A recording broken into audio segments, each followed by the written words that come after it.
मैं बधाई देना चाहूँगी बीमा जी को कि इन्होंने कार्य शुरू किया है यहाँ पर, तो इनको तो बधाई है ही, लेकिन इलाके में भी लोगों के लिए भी अच्छा रहेगा, सुविधा है, अच्छा रहेगा।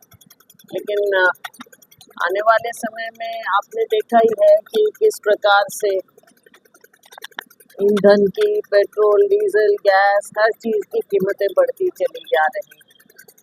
और ऐसा लगता है कि सरकार हमें तो बोल रहे हैं, हमें मतलब उपभोक्ताओं को, कि आप सावधानी बरतो, कमी करो, लेकिन सरकार की ओर से ऐसा कुछ नज़र नहीं आ रहा। केवल दिखावा है, कुछ मंत्री दिखावा कर रहे हैं मीडिया के लिए, जैसे सफाई के लिए दिखावा करते हैं बीच बीच में झाड़ू उठाकर, और आम जनता पर सारा बोझ पड़ रहा है। सरकार की पॉलिसी ऐसा होना चाहिए कि सरकार लोगों को बचाए। ऐसा नहीं है कि पहली बार हुआ, पहले बहुत इससे भी बड़े बड़े क्राइसिस आए थे, 70 के दशक में भी, बाद में भी, लेकिन बहुत अच्छी तरह से उससे जूझकर लोगों को बचाया गया। जब यूपीए सरकार थी डॉक्टर मनमोहन सिंह जी की, उस समय भी महंगाई से लोगों को बचाया गया था। लेकिन आज सिवाय ये कहने के कि सोना मत खरीदो या घूमो कम या घर से काम करो, मुझे बताइए आप लोग घर से कैसे काम करोगे? तो काम तो फील्ड में जाकर, सब तो ऐसे हैं नहीं कि हाईटेक में ही काम करते हो और वर्क फ्रॉम होम कर सके।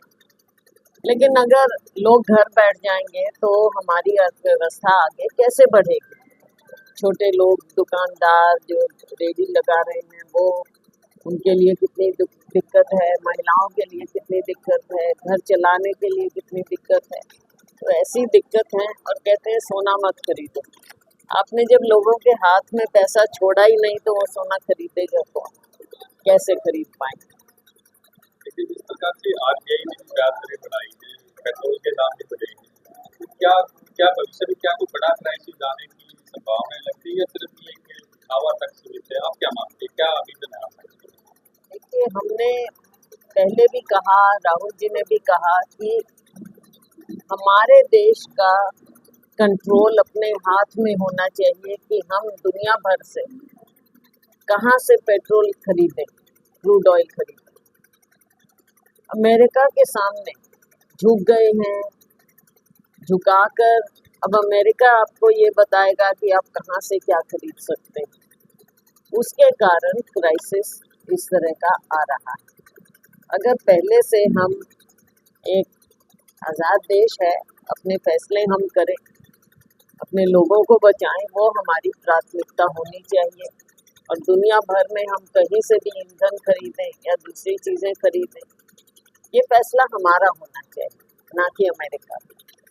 आम जनता भी चिंतित है, क्या ऐसा कोई निकट भविष्य में 7 महीने में इस प्रकार की क्राइसिस, बड़े क्राइसिस आ सकते हैं?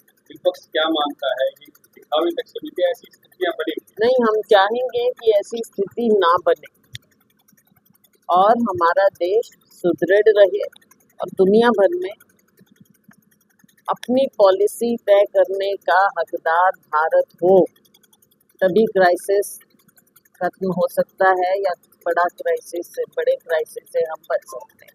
नीट परीक्षा को लेकर के जिस तरह से देख रहे हैं, जिस तरह से 23 लाख बच्चों का पेपर कैंसिल हुआ है, इसी तरह क्रांति ने बताया कि किसी मंत्री का इस्तीफा नहीं लिया गया, किसी अधिकारी का इस्तीफा नहीं लिया गया। आप कैसे देख रहे हैं? बिल्कुल ठीक, राहुल जी ने ये इतनी चीज़ें हैं जो राहुल जी हमेशा पहले से बोलते रहे और रिकॉर्ड बना रहे हैं। पहले तो राज्यों में, अपने हरियाणा में सारे पेपर लीक हो जाते थे, ये तो रिकॉर्ड है यहाँ का। अभी उत्तराखंड में जाती हूँ, उत्तराखंड की प्रभारी हूँ, वहाँ पता चलता है वो भी चैंपियन हो गए हैं पेपर लीक के। अब तो भारत सरकार ऐसी है कि हाथ पे हाथ धरे बैठे हैं और कोई जिम्मेवारी नहीं ले पा रहा है। क्यों नहीं जिम्मेवारी ले रहे हैं? कौन है इंचार्ज? 2-4 छोटे लेवल पे आप किसी को पकड़ के आप ये दिखा दें कि एक्शन ले रहे हैं, तो जिम्मेवारी लेगा कौन? इस भारत सरकार में कोई जिम्मेवारी लेने को तैयार नहीं है और ना जिम्मेवारी फिक्स की जाती। हरियाणा से बाहर के राज्यों के युवाओं को नौकरियां मिल रही है, यहाँ भी बार बार फैसले लिए जाते हैं, लेकिन उस अनुपात में नौकरियां नहीं दी जा रही, कैसे देखते हैं? ना नौकरियां दी जाती हैं, और ये कहा जाता है कि यहाँ के हमारे बच्चे निकम्मे हैं, यहाँ के हमारे शिक्षण संस्थान निकम्मे हैं, ना सही शिक्षा मिल रही है यहाँ पर, और जो बच्चे जिंदगी लगा देते हैं पढ़ पढ़ के, उनको कह दिया जाता है आप इस लायक ही नहीं हो। सबको नालायक घोषित कर दिया जाता है हरियाणा के बच्चों को। उनके माँ बाप इतनी मेहनत करके अपने बच्चों को पढ़ाते हैं, और जिन्होंने सिलेक्शन करना है वो कहते हैं कि ये नालायक है, और नौकरियां बाहर के लोगों को दी जाती हैं। तो हरियाणा के लोग कहाँ जाएंगे? बेरोजगारी दिन ब दिन बढ़ती जा रही है। तो हमारे बच्चों के भविष्य के साथ कभी पेपर लीक से खिलवाड़ है, और कभी नौकरियों में घोटालों से खिलवाड़ है, और कभी बिल्कुल सरासर उनको बाहर रख दिया गया। देखिए, हाल ही में जितेंद्र सिंह जी की यात्रा हो रही सद्भावना है, इससे कांग्रेस को क्या फायदा हुआ, कितना फायदा हुआ, तो आप कैसे देखते हैं इस यात्रा? देखो, यात्रा तो लोगों के बीच में जाना, यही तो असली राजनीति है। लोगों के बीच में जाएं, लोगों के बीच में जा रहे हैं, लोगों का जुड़ाव है, और बात पार्टी की जा रही है। ये तो राहुल जी खुद आए हैं। शिक्षा मंत्री द्वारा कहा गया बच्चों की अगर तैयारी है तो दोबारा परीक्षा देने में बच्चों को क्या दिक्कत आई है? देखो, इस तरह की बात, वो या तो उन्होंने कभी खुद बचपन में पढ़ाई की नहीं, या इतनी मेहनत नहीं की। जिस बच्चे ने मेहनत करके एक बार इम्तिहान दिया होता है, सबको पता है कि कितने स्ट्रेस में से बच्चे गुजरते हैं। वो स्ट्रेस जो मिलता है बार बार, क्या उस चीज़ की भरपाई होगी? और राहुल जी ने सही कहा, भाई मन की बात बच्चों की भी होनी चाहिए। ये कैसे ये सब हुआ? ये फेलियर बच्चों का नहीं, ये सिस्टम का फेलियर है, और सिस्टम के फेलियर की जिम्मेवारी फिक्स होना चाहिए। और बड़े से बड़े लोगों, हमारी जब सरकार थी, आपको याद होगा, छोटी सी भी बात होती, इस्तीफा दो, इस्तीफा लो, इस तरह की बातें होती। यहाँ पर लाखों लाखों बच्चों के भविष्य का उनके साथ खिलवाड़ हुआ। अब देखो, जो एक बार इम्तिहान दे देता है, दोबारा उस फ्रेम ऑफ माइंड में बच्चा जो वैसे ही इतने स्ट्रेस में आ गए, तो कैसे वो आएगा? बड़ा मुश्किल है। शायद भूल गए हैं कि वो भी कभी बच्चे होकर पढ़े थे। एक हरियाणा और देश में कांग्रेस को आगे बढ़ाने के लिए फिलहाल पार्टी क्या कर रही है, क्या भविष्य की रोड मैप क्या रहेगा, कैसे कैसे काम करेगी? देखो, रोड मैप सही है। एक तो हमने हमारा संगठन की मजबूती, संगठन सृजन हुआ, हमारे अध्यक्ष बने, और अब सारी इकाइयां बन रही हैं पार्टी की।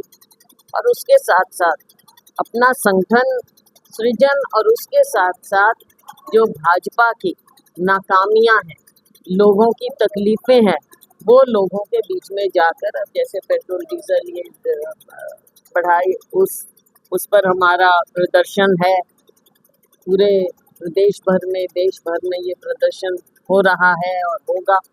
तो हमने दोनों तरह की बात करनी है कि पार्टी को भी मजबूत करें, और जो सरकार की कमी है, नाकामी है, उनको उजागर करें, लोगों के साथ जुड़े। आगामी चुनाव में नजदीक वही बीजेपी की जीत दर्ज करती है, तो ये रोक नहीं पा रहा विपक्ष को, तो क्या कारण मानते हैं कि क्या कोई स्ट्रेटजी इस प्रकार की है, या कांग्रेस की विफलता है, क्या मानते हैं?